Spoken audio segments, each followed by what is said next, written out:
Okay, assalamualaikum warahmatullahi wabarakatuh. So nandito po tayo ngayon sa mga kamasre sa Dasmariñas, Cavite. So meron po tayo itong aircon na tatak ay Hitachi. Yun, Hitachi. So ang problema di umano na ito ay dead set, no? So kasi nagkaroon na ng short circuit noong nakarang araw. So hindi na pina-check ni sir sa ibang mga technician. So tinawag na tayo dahil nga nangangamba bakit nawala ng power. Nagkaroon ng amoy daw, ng amoy yung kanilang circuit breaker.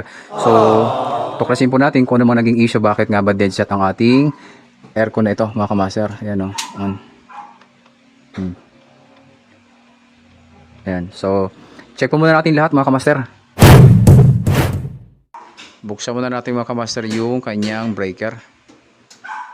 A few moments later. Okay, so ito yung circuit breaker na tinanggal natin kanina. Ayan. So, i-check na natin, mga kamaster, ha. Ayan, ito po. Ayan. Ayun. So, bakit nga ba dead set? Yan, check natin to. Kasi chinik na ho natin sa taas, wala naman tayo naging issue. Yahoo! Okay. Basic. Ayan, wala. O, yan o, ha? Ayan, makamasira. Ayan o, yan, ha? Ayan, wala. Then, lagyan natin dito. Ayan, meron o. Ayan, so, ibig sabihin, busted na yung ating circuit breaker. Tama sabi mo. Okay, so ang gagawin natin, since nasira naman pala itong circuit breaker nito, ang mahalaga, nalaman natin bakit nga ba dead set yung Hitachi na 2.5 horsepower, mga kamaster. Okay? Okay, so ito yung sirang circuit breaker, mga kamaster, no? Nakabili na po tayo ng bago. So ang gagawin po natin, ikakabit na natin ngayon, mga kamaster. Okay, so nakabit na ho natin yung breaker na bago, mga kamaster, no? Sarado na ho natin. A few moments later. Okay, so natapos na ho tayo sa sa ating ginawang pagpapalit ng circuit breaker. Ayan. On mo na, Ustad. On mo na. Iyon. Then, pag bumukas siya, wag po muna nating i-on kapag bumubukas yung kanyang louver. Yun. Tapos, saka po natin siya i-on kapag bumalik niya sa kanyang posisyon. Yan. Huwag ka na mag-Ingles. So, ang problema lamang ho natin ay circuit breaker, mga kamaster. Yan. On. Yun na, dali pwedeng pakasalan, no? O, ha? So, ito ang problema niya. So, anong nangyari po, ito po ay 30 amperes lamang yan. Sunog, mga kamaster. Sunog. 30 amperes po ito. Pinagsama ho nila yung CO sa taas, yung mga outlet, at saka sa aircon. Kulang nga po talaga ito, kaya bibigay po talaga. Ito ho yung amoy na nakita nila, na amoy nila, sir, at nag-spark daw di umano. Sira na ito, mga kamaster, ha? Alhamdulillah, so ang mahalaga ngayon, nakita natin kung anong pinag-ugutan ng problema. Circuit breaker lang pala, mga kamaster. Okay. So, ito po, no power po ito, mga kamaster. Talagang, ito po ay nasa sala. Totally dead set po. Yan. Pero ngayon, alhamdulillah, okay na po siya. Yan. So, yun naman, meron tayong isa pang unit, yan, oh.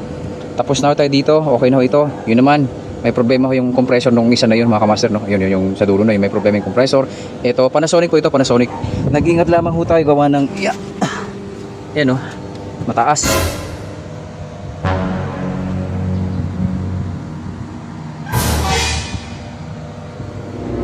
Ayan, mga kamaster. Okay, balik tayo dito. Wow naman! Wow! So, mga kamaster, no, ang problema ho na ito ay, yan. So, yung circuit breaker ho ang naging issue dito. Busted po. Kaya naging no power. So, ito lang kung concern natin. Yung power supply dapat ito, mga kamaster, nakalagay ho ito sa flexible. Okay, kasi ito po ay power supply. Tapos yung wire natin nandito pa sa sa 1/4 na service valve. Ayan. So malaki ang posibilidad na siyempre pagdating ng panahon magkikis-kisan ho yun, may vibration po ito. So baka mag-short. Okay?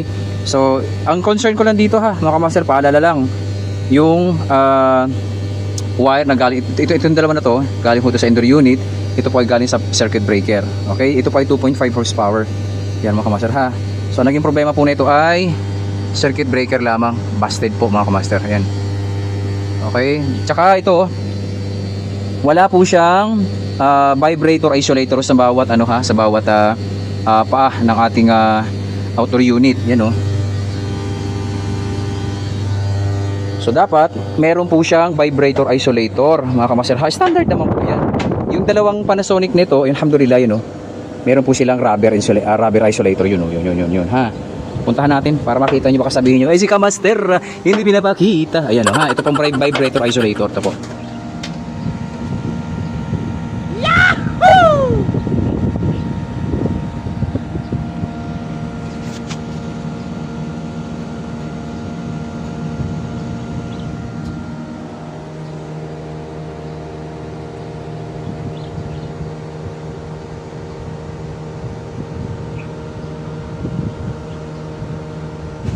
Okay, nakita nyo na, vibrator isolator, dapat meron yan. Yun. So, standard installation, dapat may vibrator isolator po tayo ha, mga master. Yan.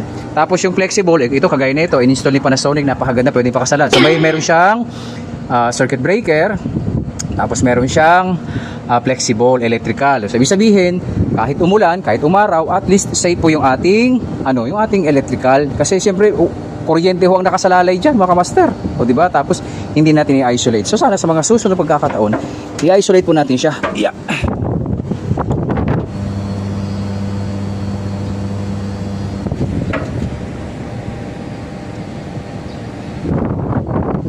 Okay, concern lang natin. Itong, connecting wire, yan. Tapos yung ating power supply na dapat, nakalagay po yan sa ating flexible. Tsaka dapat may breaker ho dito. Okay mga kamaster, dapat may breaker po dito. Tawag ho dyan, secondary. Kaya sa mga susunod pagkakataon, yung nag-install po nito na taga Hitachi di umano, sana mga manay, ayusin na natin para yung biyaya tuloy-tuloy. Tama sabi mo. Huwag natin tipirin yung mga installation, huwag natin tipirin yung mga materyales, mali yun. Dapat diretso ho tayo. Kung ano yung standard, dun tayo. Okay mga kamaster? Tama sabi mo. Kailangan may flexible hose po ito dahil nga stranded wire ang ginamit ninyo. Kailangan automatically nasa loob po ito ng flexible hose para naman para safe. Okay.